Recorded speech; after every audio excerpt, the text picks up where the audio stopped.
Audible ko, Engineer Dea. Good evening, sir. Yes, sir. Audible ka, sir. Hello. Kanay. Yes, sir. Heard, sir.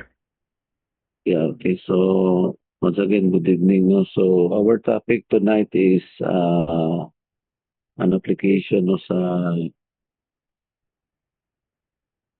atong calculation nato for dynamic analysis no, for a certain five-story building. And then I will just discuss some of the calculations, and later on no, I will give you an activity no, this evening. Not necessarily that you are going to finish the activity tonight. However, at least you have started. Now, before I will assign you a special topic for a case presentation under the subject is structural dynamics. Okay, so later on na lang kung tawag sa attendance, no? I will just start with a sample. No? I will just share my screen.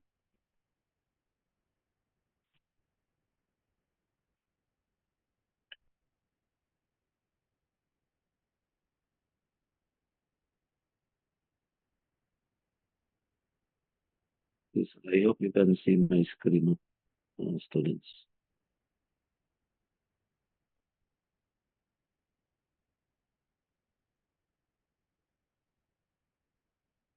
So this is a basic application for dynamic analysis for a five-story commercial building. In this case, no, I'm using the PTC MATCAD software as instructed no to you in the previous meeting para mas madali siyang makalculate rather than doing it manually.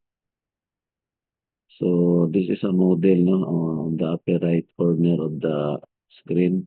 This is basically a five-story building modeled in the STAAD software. So this one will serve as the first floor, no? Second, third, fourth, and the fifth floor. No? For this case, considering a symmetrical commercial building, and we first calculate no the parameters no basically ang iyang mga beam sizes as estimated no mo estimate sa given this different mga beam sizes, slab weights, and among others. So in this case, we are still using the UBC 1997 design response spectrum. So for the beam size, for this example, for the fifth floor, we have dimensions atong beam, no? 350 millimeter with a certain height, no? Of 700 millimeter. And then ang sa fourth floor na to is naputay size ng 450 by 900. And for the third floor, 500 by 1,000 or 1.1 meter. And for the second floor, 550 by 1.1. And for the first floor is 550 by 1.1 meter. So you can still assume, no, if ever you can go less than this dimension. However, this is just for theoretical presentation sa atong beam sizes. For the slab weight, we have a dimension, by the way, no, for this is our length, no. We have a symmetrical dimension, 15 meters by 15 meters. Also this one, 15 meters.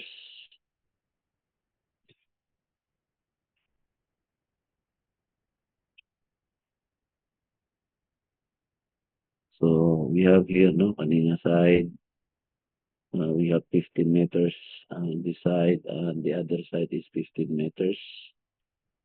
And sa slab width, you need to calculate mo the floor area given the dimension of our building. So the area no, of the floor designated by this symbol. So you just have to multiply no, the length and the width, no, which is 15 by 15 meters. So you have 225 square meter. And for the floor weight, assuming a thickness of 0.7, and we have the unit weight of concrete of 23.5 kilonewton per cubic meter, we can calculate the weight of the slab denoted by this symbol W with the subscript S. So you can get the value of about 3,701.25 kilonewton for the slab weight. And for the beam weight, we have the total beam length. No, we have given na ni ang BW and given na po ni ang BL. So for the total beam weight, no, we will consider the whole of that beam. So you have 2 times the BW plus the 2 times of your BL. So you have arrived to this total beam length of 60 meters. So by floor, you can calculate the width of the beam. So denoted by this WB5 for the 5th floor. So given na siya, example atong B5 is 0.35 for the 5th floor. From this atong B5 is given man 350 atong i-assume. So you have to use that one here, 0.35 times 0.7 times 60, total beam length times the unit weight of the concrete. So you can arrive to this value of 345.45 kilonewton. So the same also for the 4th floor. We have this 571.05 kilonewton. For the 3rd floor, we have 775.50 kilonewton. And for the 2nd floor, we have 853.05 kilonewton. And lastly, for the ground floor, the 1st floor, we have this 853.05 kilonewton. So, na-calculate na nato ang weight sa atong beam from the 5th floor to the 1st floor. So, we now consider the column weight. We have a number of columns denoted by this N sub C, which is 4, symmetrical siya. So with a given story height and column dimension, we can have now this C5 times H. We have now this C4 times H. And we have now these values sa atong column dimension na C5B1, 850, C5B2, which is also 850 per floor until you reach now the 1st floor. So we now consider then the weight per floor niya starting from the 5th floor. So you just use this formula from the WC5, which is referring now to the column weight for the 5th floor. You have now this NC, which is the number of columns, times this C5H divided by 2.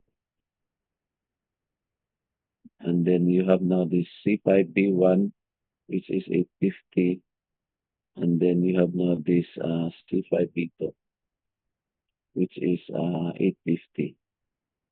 Times the unit weight of the concrete. So you can arrive to this value of WC5, which is 101.87. For the 4th floor, almost the same, but different lang atong parameters from each floor. So you will just use this one. Kaning C5H is referring now to the center to center na height from each floor, meaning 3 meters sa uniform. So that's why we are using here all throughout the 3 meters. So you can calculate from each floor the weight of the column. So as denoted the weight of the column. So we also need to calculate the weight of the wall, in which we need to consider the total wall length, which is the perimeter of the building, which is 2 times the width and the 2 times of your length. So we can arrive to this total wall weight which is 60 meters. So example, ang atong wall load no for this case is 2.98 kilopascal. But you can calculate exactly no if you are going to design this one based on the types of occupancy. But in this presentation, we just estimate no the wall load which is 2.98 kilopascal. So we then use this one no sa atong calculation sa wall weight per floor. So for the fifth floor, we have denoted this fifth floor na wall weight no W5H equals now to this C5H and then gani atong WW5 no atong gamiton na formula is this W5H no, times the total wall length times the unit weight of the wall nimo. So we will arrive no to this value of 536.4 for the fifth floor. And then for the fourth floor, we will arrive at the same value, no? And for the third floor, 536.4. Also this one, since ang atong parameter, especially no, ang yang distances between ang yang height between floors no is uniform siya 3 meters. So more or less, we will arrive no at this value of the wall weight all throughout the in each floor no 536.4 kilonewton.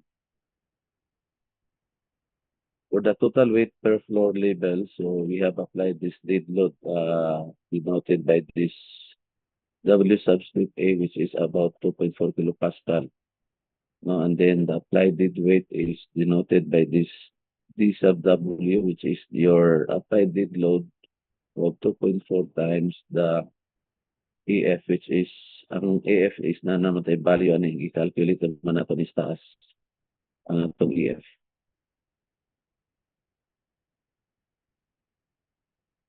EF is equal to this value. So floor area. So mo ni sa atong gigamit nato dinhi. So 2.4 times atong floor area nato. So we will arrive to this 540 kilonewton. So in each floor no, so you need to calculate denoted by this W5. So this is equal to WS plus WP5 plus WC5 plus WW5 plus DW. Sa MATCAD banggod no, we need to assign variables nung ato siyang is explicit assignment nato siya sa atong mga weight sa atong floor, sa atong column, and sa atong mga slab no kay makiri over man ni siya sa MATCAD banggod no nga automatic siya mo calculate. So that's why natay different na mga assignment no sa atong mga weights. So maka-arrive din ta sa atong values sa atong weight no per floor level for this case fifth floor na kay 5,225 kilonewton. For the fourth floor using this formula no, for the fourth floor 5,722 kilonewton until you arrive now to this third, second and first floor na weight no sa atong floor having this 6,996 kilonewton for the first floor. So we will assume no na we are using dito sa MATCAD nga atong origin is equal to unity. So after that one we have to calculate no the atong MA nato which is referring now to the mass matrix. In this case no we have 5 ka floor levels. So nato tay kuan ka masses ani no 5. So actually katong sa matrix nato ani no is nakadiagonal tong atong mga masses no sa M1, M2, M3, M4, M5 the rest then nato is zero siya sa atong matrix. And in this case ang unit nato is we are using kilograms. Okay? So then yung atong mass matrix no with this first floor denoted by MA1 and the second floor no ano siya third, fourth and the fifth floor. So the other members of the matrix ato mass matrix no is 0. So calculate na nato ni siya no as per presentation sa atong weight 1, weight 2, and to sa weight 5. So you need to just put in line din sa atong mass matrix ang values nato in terms of kilograms. And then we need to calculate also the moment of inertia of each column per floor. So 1/12 bits ang atong kanani sa moment of inertia is mano itong gamiton kay symmetrical naman siya no ang atong mga structural members and regular ang atong mga sizes.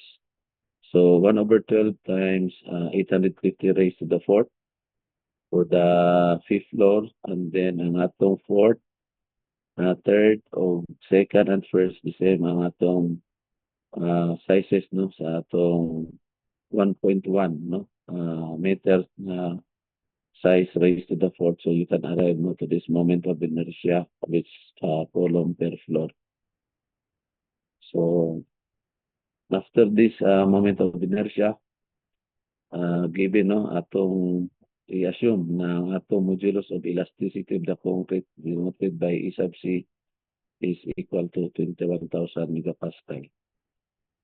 So maybe ask everyone, pila mga atong modulus of elasticity in case nga steel ang atong gamiton? Pila tong estimated kong steel?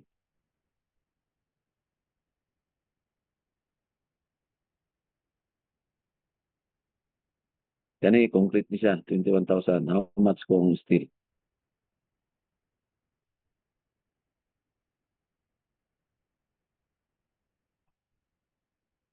Pila itong atong steel gali?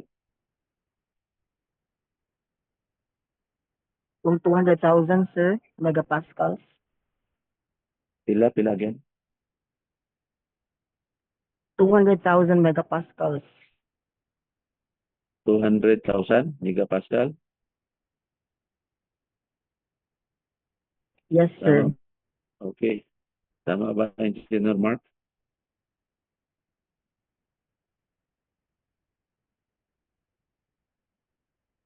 Yes, sir. Default yun na siya.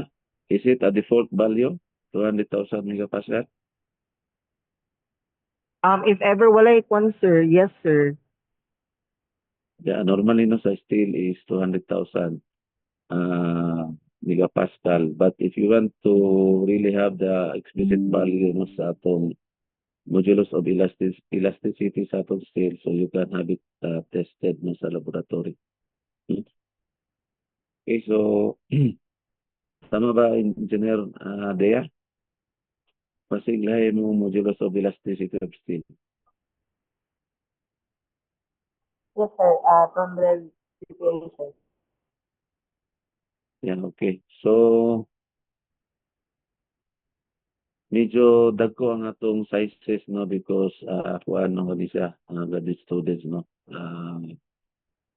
Lima ka floors, and then this is just for academic purposes, no, presented only by an example para may mong guide ninyo. You are going to consider na dynamic analysis no, sa inyong i-design na building phone. So, no ni siya ang atong gamito no sa atong modulus of elasticity sa atong concrete, which is 21,000 megapascal, and for the individual column stiffness per floor, so denoted no by this K no mao ang symbol sa atong stiffness. So you can calculate no per floor denoted by this KC5, KC4, KC3, KC2, and KC1. So you have just to apply this formula no sa atong stiffnesses sa atong fifth, fourth, third, second, and first floor. So makuha yung formula no to get the value no sa atong stiffness. So mo din atong stiffness in vector form no, but mao po ni siya ang atong stiffness no sa atong in matrix form no, atong na-mention ako sa inyo na no matter pila ka number of stories no, inyo lang yun i-follow no ang atong matrix no sa stiffness.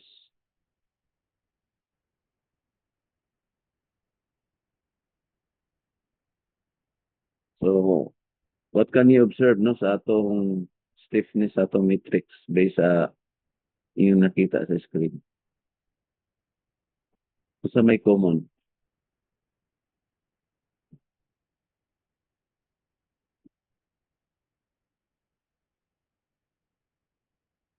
Any observation sa atong stiffness ng matrix? Wala problema no sa atong mass matrix because diagonal naman tong no matter how many floors. Ang imong diagonal is M1, M2 until sa Mn, no? Depending on the number of floors o kung anong size sa imong matrix. How about sa atong stiffness ng matrix? What can you observe?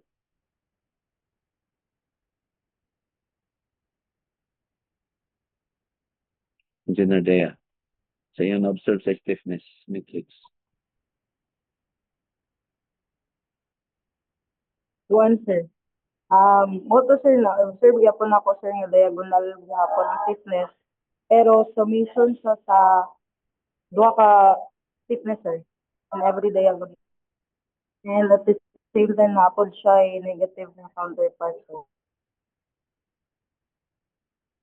So, example, no? Consider this one, no? First na column. This is our second column. This is our third column, fourth column, and this is our fifth na column.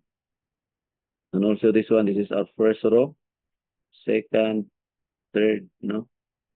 Kani siya fourth. So, kani ang fifth, no? So, 5 by 5 matrix siya because we have a 5-story building. So, in your number 1, no, element sa atong matrix, ini sa atong first, no? K1 plus K2, no? Next nga diagonal niya is K2 plus K3. Next is K3 plus K4. Next, K4 plus K5. Sunod, ang last na dahil kay 5 by 5 man ta is kaninang K5. No? How about kung 6 by 6? Unsay may tabuan ni dining nga part sa 6 by 6? Ngayon mo ni siyang K5 plus K6. Di ba? Anak dito ang last nga K6. Ha? So, kani po ang imong diagonal no, mo na unahon ninyo.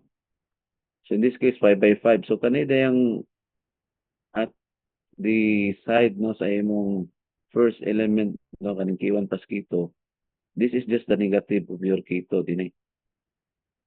No? This is just the negative. Yeah, kani pong K2 plus K3, ang iyang side ana, this is just the negative of K3. No, mo nang negative K3, negative K3 dia. For the next one, K3 plus K4, ang iyang side dia to the right of yang down is negative of K4. So the same thing dayon sa uban, no? Kaning K4 plus K5, ang iyang neighboring na element dia is the negative of K5 na siya dia. O kaniyang down. So the same thing yung buhaton no kung madako ang inyong matrix. No? So kung maabot mo 6 by 6, 7 by 7, so medyo mataas ang inyong calculation. No, kung if you are going to consider it manual calculation or even using ang PTC MathCAD, no, it takes you some time to finish the calculation. Okay, so substitute the value na din no, sa inyong na-calculate na K1 and K2 until sa K5. So ibutan na to din sa stiffness matrix. So ang unit na to is kilonewton per meter. Okay? So din na din ta mag-calculate na dayon sa atong dynamic properties of the building structure.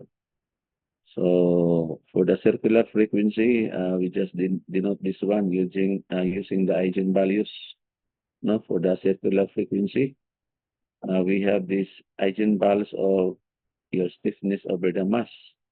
So kung imo na siyang i-input dito sa MathCAD, automatic na siya mo calculate kung naka-formula na siya sa MathCAD. So, makalculate na to ang value na to no, sa atong eigenvalues of the stiffness over the mass, which is these values inside no, sa atong matrix. Ang unit din niya is in radian squared per second squared. So, calculate din nato sa atong circular frequency, just the square root no, of this. And then you can get the value of the circular frequency value sa atong per floor nato from 5th fourth, third, no, second and first floor. So this is in radian per second. So I think later on, no, kung inyo ni siyang i-input diya sa inyong mga PTC MATCAD or mga MATCAD, you can see, no, nga make this one as a guide, no, sa inyong pag-use sa inyong PTC MATCAD or any MATCAD na software sa inyong laptop. And then may bawaan ninyo ang iyang mga values na automatic siya mo-calculate. So this is for the circular frequency. So i-sort out na to from the lowest to the highest, no? So mo ang pag-sort out na to, and then we can arrive then sa atong circular frequency, no? Sa kaning one, no, is mo yung value sa first, sa second floor, mo yung value sa third, until maabot ka sa fifth, no, which is this value sa circular frequency sa fifth nimo.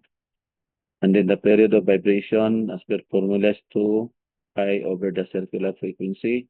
So you can directly get these values, no, sa atong PTC MATCAD para sa atong period of vibration. So from T1 to T5 mo siya atong respective mga values. 0.259, 0.108, 0.069, 0.049, and 0.041 for the period. For the mode shapes diagram, using the eigenvectors, no, of your Q over M and the circular frequency, the square of it. So you can arrive, no, to these mode values, no, mode shape values. So take note, 5 by 5 gap po na siya. So again, using the MATCAD, no, automatic na line na siya makalculate na to ang mode shape values. No? For the mode shape 1, denoted by this subscript 1, no? So mo ni siyang atong mode shape 1 nga values, no? Kani siyang first na column. Note ni siya din. So this is our mode shape 2 sa second column. Okay. Mode shape number 3 sa atong third column. Mode shape number 4 sa atong fourth. O mode shape number 5, no, sa atong ikalima column. So makuha na to ang individual niya nga mga mode shapes, no? And then we take normalization, no, for the mode shapes, no, to take advantage of the orthogonal property, and then we can arrive, no, to this values sa atong matrix. 5 by 5 gyapon, but ginormalize na siya. Okay, so mo din ni siya atong formula na gamiton mga graduate students, no, para makuha nato ning mga values nato sa vector o mode shapes, no, mga vector values. Dili na siya mga matrix values, but vector values na siya.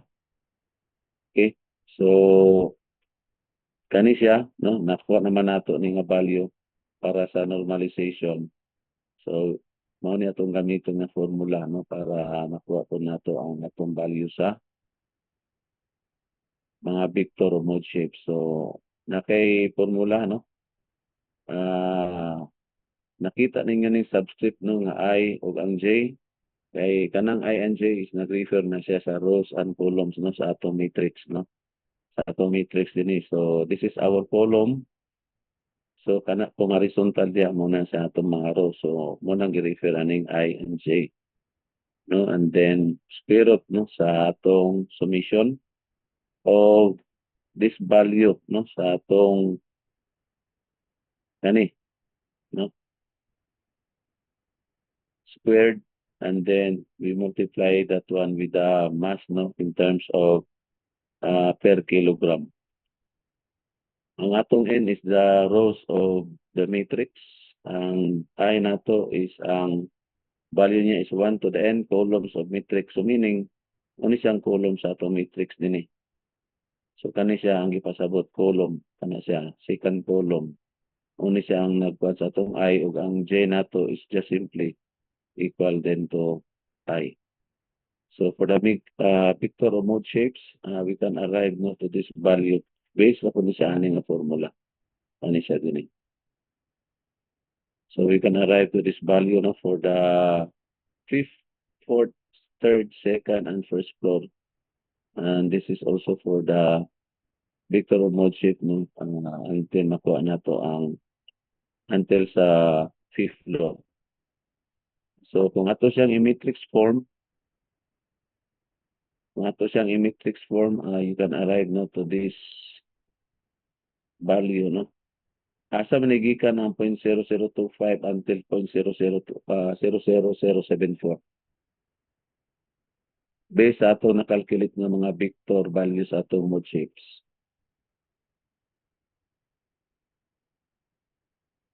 So mo na atong first, no? So mo ni siyang mabutang nato dinhi sa atong first na matrix form. Kaniyang second, makuha niyang second nato nga column dinhi until mabot as third, fourth, and the fifth, no, kani siya. So this is also our values until sa fifth. So pwede na din nato ma-illustrate no ang normalized na values sa atong mode shapes as shown in this given figure, no. We have AB, CD, and A kay lima man tatlo. So for the A, so mo ni siya ang atong kani siya. So mo ni siya ang atong mode shape 1. Okay? So going to the right tanan and then sa atong mode shape 2 na say sway sa left side and then sway po siya dito sa atong right side. And then for the mode shape na 3, no, po na siya ang mode shape number 4 na to. And then lastly ang atong mode shape number 5. Okay? So kani nga presentation is ginormalize nato ang normalization no sa atong mga mode shape. So mo ni siya dayon ang atong mga graph. Okay, so normalized mode shape values for mode shape 1, 2, 3, 4, and 5. Anyway, no, ako mga tagan og copy po ani nga kuan nga material naka-word ni siya and then you try to input this one dito sa Matcad no para inyong ma-hands-onan and then compare your results no with this sample. Comparing yung results.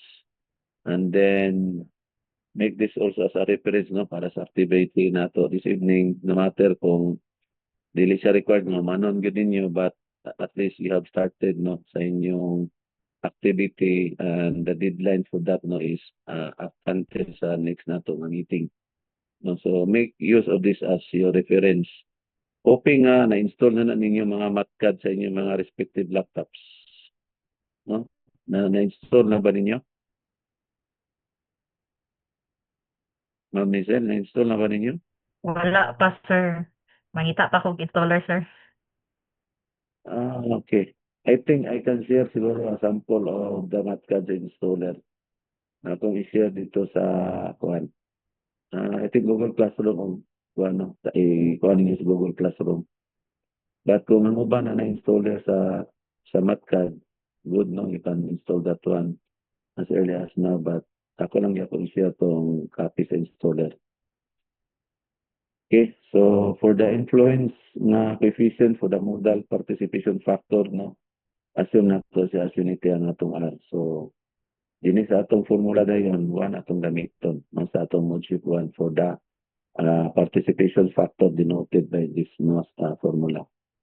Okay, so, ang atong modal participation factor sa atong first, no, is 1705.654. Sa second nato nga mode shape is negative 719.813. And then sa third, negative 447. Sa fourth is 189.91. And then sa atong 5 is 84.861. So in vector form, pwede rin nato siya i-imo nato nga in matrix form. So modal participation factor 1, 2, 3, 4, 5. So ato lang butang ang mga values dyan. And then calculate the effective modal mass and mass participation by using this formula. No, sa Matcad gyapon ni nga formula. So giyos nimo ang modal participation factor niya i-square lang siya to get the value of your effective modal mass na MA. So mo ni siya ang values din nato nasa sulod. For the total effective mass, no, so na-substitute nga total diyan natin the summation of the MA no, sa tanan nga mga floors. So we will arrive to this 3,670,608 ang iyang total effective mass. And then for the percent participation of its effective mass, so use this formula, no, MA over MAT times 100, so you can get the percentages no sa iyang percent participation of its effective mass no to your 5-story building. So mo siya 79.26, 14.12, 5.45, 0.98, and 0.20. So, kung mo na siya total tanan mo, total na siya 100. So, for total mass participation, so mo na ni atong TMP. So, mo na din ang ground motion, determine the corresponding spectral acceleration for each period na very critical na din siya sa inyong design o sa atong design. Kanisa ng mga calculation. So, example, no? I think na-discuss na nato initially itong mga values na sa atong UBC 1997. So, mo ni siya ang atong flat nga medyo itong mga uncertainties no sa atong UBC. And then, i-assume na nato, this is our point 1, this is our point 2, this is our point 3. No, this is our CB over T, no? Ako na ito ng Claudia until mo arrive ka din sa atong 5 seconds or more. Pwede ko na nimo ipabot og 10, no? 10 seconds. So, this is our TO, no? From the PT2. Point 3 na to is mani atong TS, no? Ato naman yung na-discuss last time on how we get na the value sa atong mga spectral acceleration with regards to this value sa atong mga periods, no, T over TS.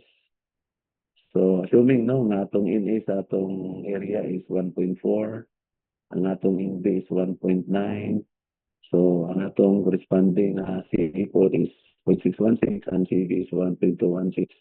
So kani nga mga values, no, mga graduate students, if you can observe no, niabot na siya og 1 kapin, so more or less near ni siya sa fault line. So example, nasa Taguluan lugar. Ang iyang location ani basic very near kaya ni siya sa fault line less than 10 km. So nakuha na to ang mga corresponding values. So again, no atong gibuhat last time no on how to get the values sa atong TS, sa atong TO, mura gyud atong buhaton dinhi. No, TS is CB over 2.5 CA, you can get the value of 0.79 second. No, for the TO, 0.20 of TS, so makuha po din ang TO na 0.158 second. Okay.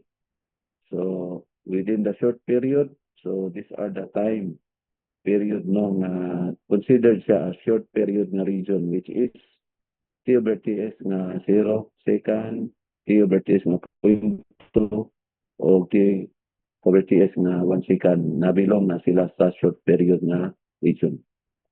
So, kauni mo ang corresponding line na value no sa atong spectral acceleration. Okay? So, in this case, no, i-calculate na to. So, 0.2 atong T over TS, so T is 0.79. So, 0.158 second. Then, ang atong 2.5 C is 1.54 of the gravity. So, meaning 2.5 C, kung tanawin ninyo ang response spectrum, dinito siya ang 2.5 C. So, yung value na ito nga 0.2 and 0.3 rather, no? Which is equal to 1.54 of gravity, meaning kusog na kaya na siya. No, kung inyo nang i-simulate during earthquake. No, kusog na gali ng 0.5. How much more than siya 1. Okay? So, maning gibutan na ito nga 4.2, no? This is the value. And 0.3 also, po niyang value 1.54 of your gravity. So for the intermediate and long period region, so muna siya ang ato mga period, no? T over TS, which is 2 seconds, 3, 4, until mabot na sa 10 and so on and so forth. Nagbilong na siya sa intermediate and long period. So you can calculate na the values. Dayon sa inyong CB over T, no? Which is referring now to this kanindiri nga value no, sa atong response spectrum. Okay? So, you calculate the value of CB over T. In this case, no, natin value at T over T is na 2 seconds. 3, 4, no, 5, 6, 7, 8, 9, 10. So you can get the spectral acceleration, no, based on the formula. So, more than yung atong spectral acceleration, no, for each period, no, T is 0.259, next is 0.108 sa atong time period, 0.069, 0.049, and 0.041. So, at time T1, no, mo ni atong T1, 0.259. So, makuha na itong spectral acceleration 1 ya diya, 1.54. At time T2, na nakalculate na ito ang 0.1082 seconds, so makuha na ito ang spectral acceleration diya, ang value which is 1.249. So, every time period, you can get the respective na mga spectral acceleration. So, mo ni atong ibuhat ini, no? At T3, at T4, mo ni siya. At T5, no, na 0.041 second, mo po niya itong value sa atong spectral acceleration. Okay? So, kung maabot pa ka o more than 5, no, na value sa mga spectral acceleration, you can do so. Kung gusto gid ka o mas dagan o points or data, no, yung gamiton sa imong pag-design. So, you need to calculate the lateral forces for each mode and the total base shear, no? Importance factor, 1.0 atong i-assume, no? And then the response modification factor R, 8.5 siya, no? Kay moment resisting frame, no? Example lang ni siya. So, for the mode shift 1, so muna siya itong formula, no? To get the value of our lateral forces, no? For each mode, no? And later on, ang iya dahil total base shear. So, noon sa nato ang mga lateral forces. So, for the lateral forces, okay, using this mode shift 1, no? Using this formula, you can arrive, no, for the mode shift 1. Ano siyang lateral forces niya? In kilonewton. For the mode shift 2, mapuni siya. For the mode shift 3, in kilonewton. Mode shift 4 nato is in kilonewton. And then, the mode shift 5 is in kilonewton. So, muna ang ato mga lateral forces. And then, next is calculate the maximum response in terms of the lateral forces using the modal combination of the SRSS or the square root of the sum of squares. So, ang Fx mo is just the square root of the sum of the squares of F1, F2, F3, F4, and F5. So, you can arrive now to this value, no, sa imong maximum response, no, in terms of the lateral forces. And then the dynamic base here, no, makalculate na to B sub D, no, is the summation of your Fx. So ang iyang sabaling tanan, no, is equivalent to 5,625 kilonewton, no, and then nanakay dynamic base here. So calculate the lateral displacement for each mode and total maximum displacement. So displacement ni siya for mode 1, mo ni siya. For mode 2, mo po na in millimeter ni siya atong unit. Mode 3, mode 4, and then lastly is mode 5 na to. Okay? So, ang maximum displacement po is using the SRSS. So, the square root of the sum of the squares of your x1, x2, x3, x4, and x5. No? So, mawala ni siyang atong maximum displacement sa atong in terms of displacement. Para sa interstory drift, no, ay mao ni siya atong value sa interstory drift in millimeter. And then calculate the inelastic drift using the NECP 2015. So given po nga formula, no, sa atong code 0.7 of the R times dx, no, ang imong dx mo ni siyang imong interstory drift. So you can arrive now to this delta I, no, which is these are the values, no, 7.782, 7023, 7.206, 0.889, and 2.671 millimeter. So naputay check no sa atong drift limit sa 20 testing nga ni CP which is 0.025 of your LC. So mami siya. And then check for the static behavior no using the equivalent lateral force procedure. Take note no gi-calculate sa nato ang weight sa per floor, and then the total weight is the sum, and then total weight is nakuha nato no, and then height per floor from the ground level no, as mentioned 3 meters ang iyang height no between floors, so total is 15 meters. So considering no zone 4 na bilong, and then Z is 0.4, and then ang atong R is 8.5, atong I is 1, and then ang distance from the nearest fault line, take note as mentioned no, doon kay siya kaniabot naman tao values nga ato more than 1 no sa atong closest to the fault line. So 3 kilometers is very close no sa fault line. So assuming no wala tayo specific nga data for the soil, assume type is D. So ang atong CE no mo po ni as mentioned ang mga values nga medyo dako-dako atong CB nga 1.216. Okay? So we then have this fundamental period of vibration no for the RC structures. No, CT is 0.0731, ang HN nato is 15. So atong formula in calculating no, the fundamental period of vibration is CT times HN raised to the 3/4, so 0.557 second. No, ang atong T. So ang ato na yung base here, so denoted this no, static. So BS siya. So take note sa atong formula is CB times IWT over TR. Ang atong static base here is 8,074 kilonewton.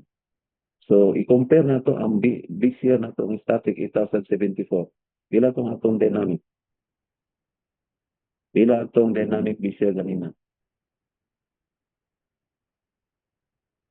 So ato division atong dynamic base here 8,000 man to kapin na atong static. Ang atong dynamic is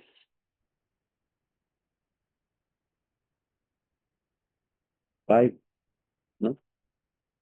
So mas dako ang atong static base here than the dynamic base here nga 5,625 kilonewton.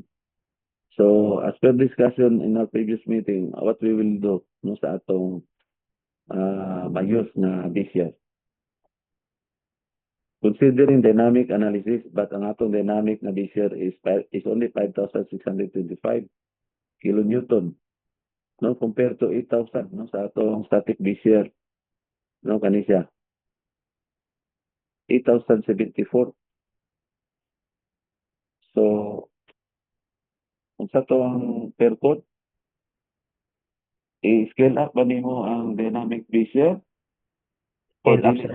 scale up? I-scale up yun nimo siya no kay dako man ang static base here no 8,074 kilonewton nga 5,600 kapin lang atong dynamic base here. And then we are considering dynamic analysis. So i-scale up nato. So how will you scale up?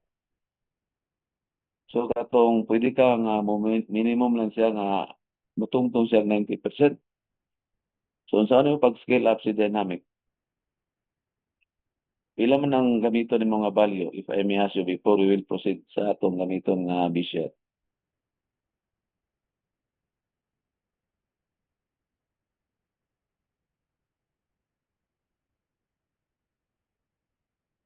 Kamo, 90% man tong requirement sa code. So pila man atong gamiton na base year. Based on the calculated dynamic base year nga 5,625 no kilonewton, and then ang atong static base year nga 8,074. So scale up. So pila din ang value ninyo? Considering 90%, no, just in case kung gusto kag 90% only.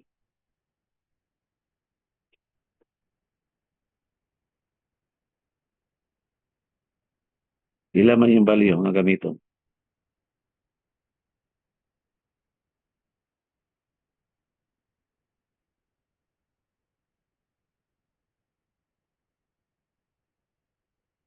Anyone? Ma'am Nisel, pila imong base year nga gamiton? I-divide ang kuan sir, BS over sa katong 5.7 ganina sir. And then, pila ang value yung imong gamiton? I-check din siya sir kung sa 90% ba siya. O nakalimot ko sa 5,000, pila gali to sir? 5,700. 5, 6 to 5 yata to. Atong balikan. Sige sir. 5, 6 to 5. So, 1 point. 5, 6 Divide to ba sir? 5. Sakto ba sir? Yang scale factor. So, scale up ka, di ba? So, scale up din mo si dynamic, no? Kay gamay naman siya. So, when you scale up, so, actually sa atong code, no, natay formula sa, na natay mga upper limit, no? So, example, no, i-calculate na to si upper limit, no? As per code. So, ang atong upper limit daw sa B share is 2.5 times C times I over R times the total WT. So, ma-arrive ka of 5,697 kilonewton, no, sa upper limit. Napatay lower limit as per code, no, nga 0.11 CE times I, no, times WT. So, napo kay lower limit na 2,131. Okay? Yeah, napo kay lower limit nga second, 0.8 of Z times NV times I times over R times the WT. So, napo kay 2249 kilonewton. So, na-establish na nato ang upper limit nga 5,697. Establish po nato ang lower limit ng 12131 and 2249 ang lower limit number 2. So, governing static B share is therefore ang ato mo govern, no, is B upper nga 5,629 based aning code, no, kaning duha naka upper limit o lower. So, ang pinakadakog value sa duha sa atong limit nga upper o lower is 5,6. So, ang iyang governing static B share is therefore 5,6, no, based sa atong code. So, ato dayong i-calculate, no, ang atong distribution of B share to floor levels, no. So, based on the governing, so mo ni atong makuha na value, no, based aning governing na B share as per code, no. So, after that one, mag-comparison na din ka katong ingon ako nga mag-scale up. Okay? Comparison of static B share versus the dynamic B share. So, ang atong BD gain na is 5,625 kilonewton. Ang governing nato is 5,697. No, 5,697 ang static. And then, mo din atong buhaton para scale up nato BD over B is governed. No? 5,625 divided by 5,697. And then you have now this ratio nung 0.987, no? 0.987, that is no need to scale up na dayon. Kay ni arrive naman ta sa 0.987. Ang atong minimum nga requirement ani as per code, the UBC code specifies that the dynamic B share must not be less than pila 90%, no? Ang pang-reason kanina.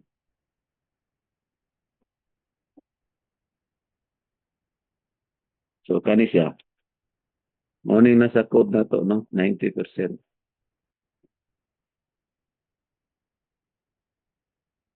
So, giwiris-wirisan ko niya itong niagi, no? So, para ma-clear out lang niya siya.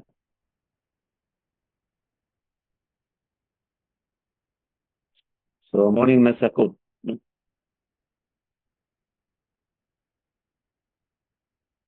Dynamic B share must not be less than the 90% of the static B share. So, that's why, pag kuha na to, no, sa iyang ratio, no, sa BD over the B is governed sa atong static is 0.987 siya. So, more than na siya sa 90. So, makaingon din ka, maka-conclude ka nga, there's no need to scale up na dayon, no, since ni within naman siya sa more than sa 90% na requirement. So therefore, ang imo ring gamiton dayon is kani nga value sa imong fx, no. Ama ni nako nga value. Kaya na-compare naman si dynamic B share nimo dia. Amna nako ang 707. So So mo na niya itong gamiton dayon no nga value. Ano siya?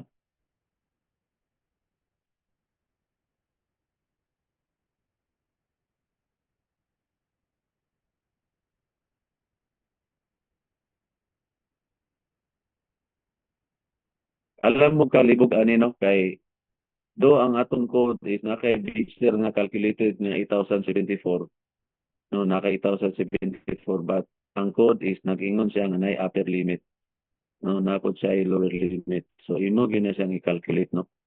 So based sa upper limit o lower limit ang pinakadako sa ilang tulo is 5697. That's why ni conclude ka nga ang B is govern no kanang B is kay static B share man na. So ang ni-govern sa ila sa upper limit is 5697. Okay? 5697 mga upper. So maskin pag ang imong calculated nga B-share nung using the formula CBI times WT over TR is 8,074 but dili gyud na siya pwede nga mo more than sa upper limit nga 5697. So that's why ang govern atong gamiton nga base govern is 5697.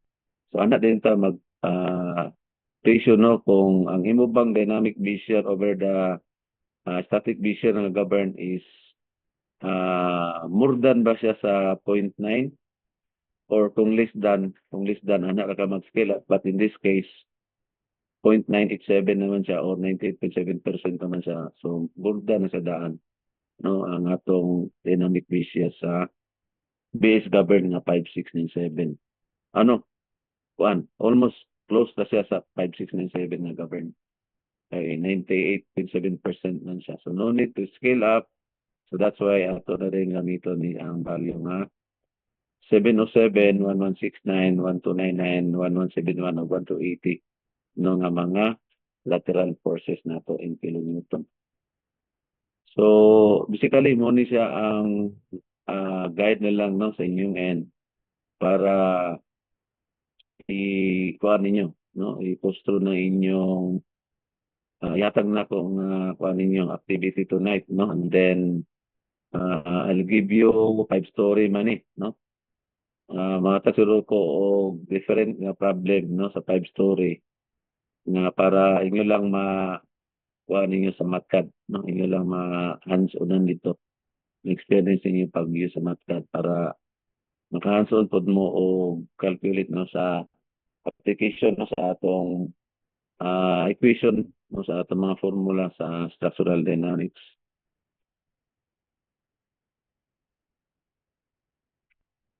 By the way, i-share sana ko tong kuan siguro no ang matcad na akong share dito sa dili na ko ma-share sa GC nato sa atong chat kay medyo dako yata siya. Try na to share.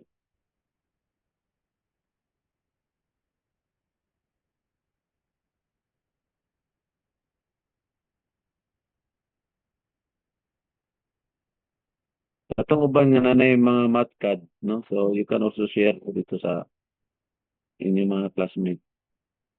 Ito may nanay matcad from the students.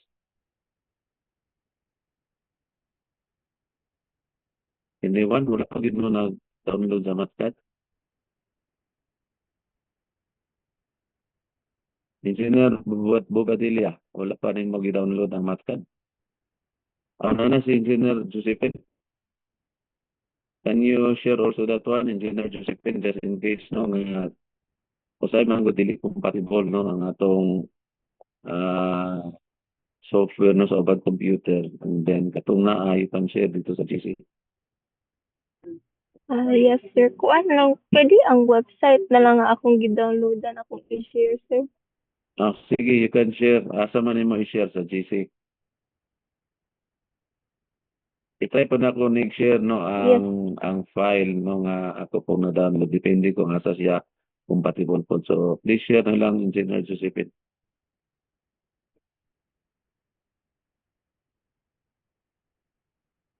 Anyway, nanay password ang imuhang matcad. Nag-require sa passcode Engineer Josephine? Or wala na Kanang nag-require? crack pag ipa po na nga po, sir. Okay. Okay rin na siya. Bahala ka. For the purpose lang na maka-use mo na.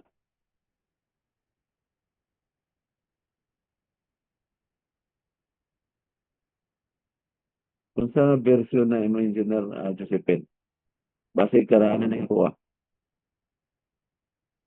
Ang karaan na dyan siya, sir, ay murag undergrad pa ko adto nga nga matad, sir. Pero same ra nga site gyapon, sir. Ang sa site kay nanay updated na version, wala lang ko nag-download again. Asa nimo gi-share gali sa Messenger or i-try na to ang version nimo base pare-pareha ta.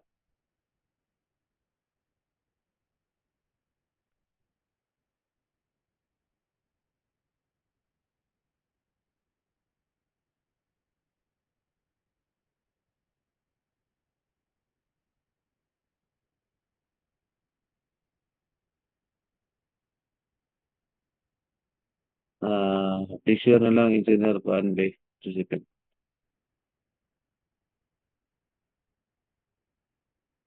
Pahalag ang link na lang sa website no para dali siya.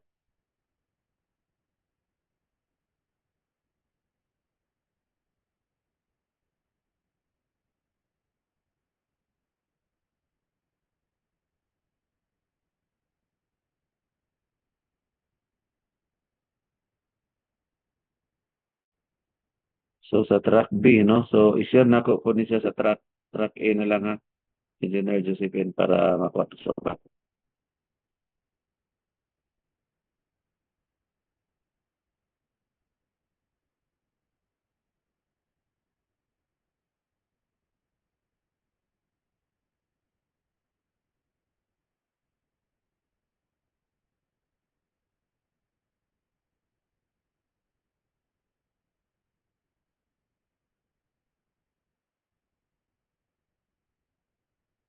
So kindly access na lang ang mga students no sa track A. I'm sharing katong link nga gi-send po ni Engineer Laruga sa track B.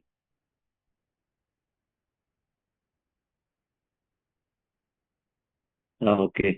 11.1 sir, 11.01 gyapon din eh. Yeah, okay, you can use this one. 11 gyapon sa nga version. So by the way no, i-share na ko ang Excuse me, inyo. sir. Oh yes. Magpasulod daw si Engineer Dea since kana-out siya. Hinay lang net daw, sir. Thank you.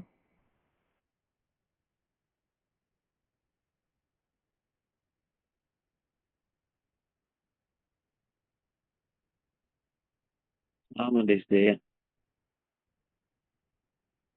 Wala may request no. Wala request na to join.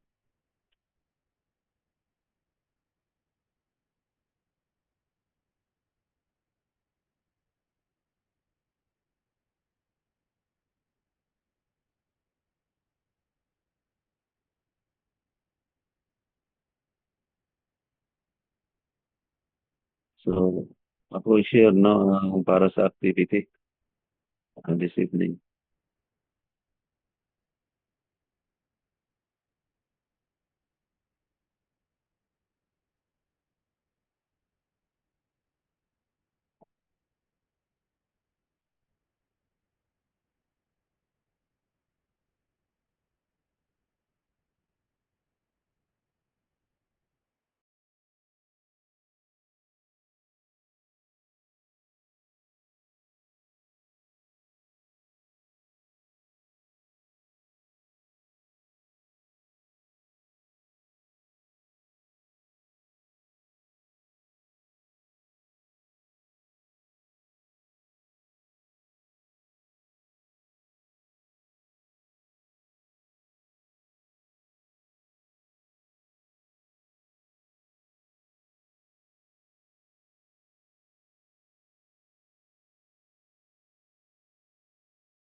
Maybe ako na lang i-kuan no.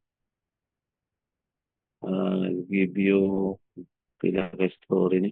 5 story lang gyapon siguro.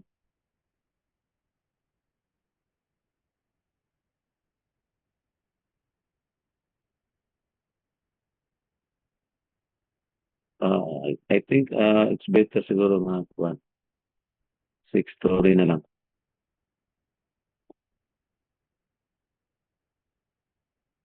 No, I think I will give you a 6 story building, no? Kaya na naman tayo sample sa file.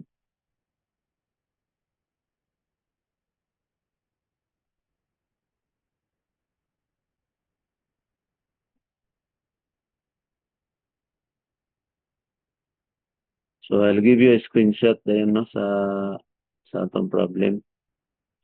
Kung nalay ko.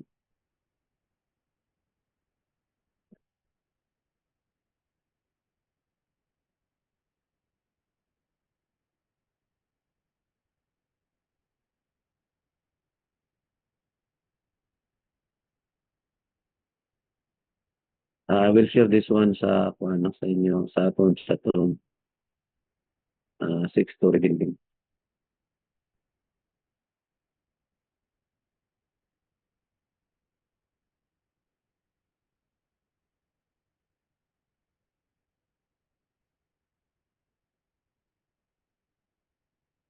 So kindly see your chat room no, sa new activity.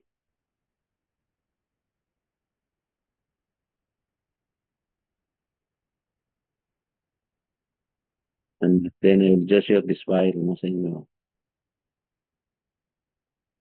So until 9 p.m. no, please send no unsa man galing inyong nanguman no until 9 p.m. Send that one to the Google Classroom. No, and we can finish this activity until sa next meeting nato. Before ta mag-start, we can submit sa Google Classroom. But ang inyong initial output this evening, please upload ito sa Google Classroom. Mag-buhat ko ang submission.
Yan si sa chatroom no ang yung guide no sa hands-on.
So you can assume no different sizes no sa inyong mga beams no and then pwede po mag-assume of mga parameters no para sa inyong unit weight no so di good pwede maparehan na output no from the other students.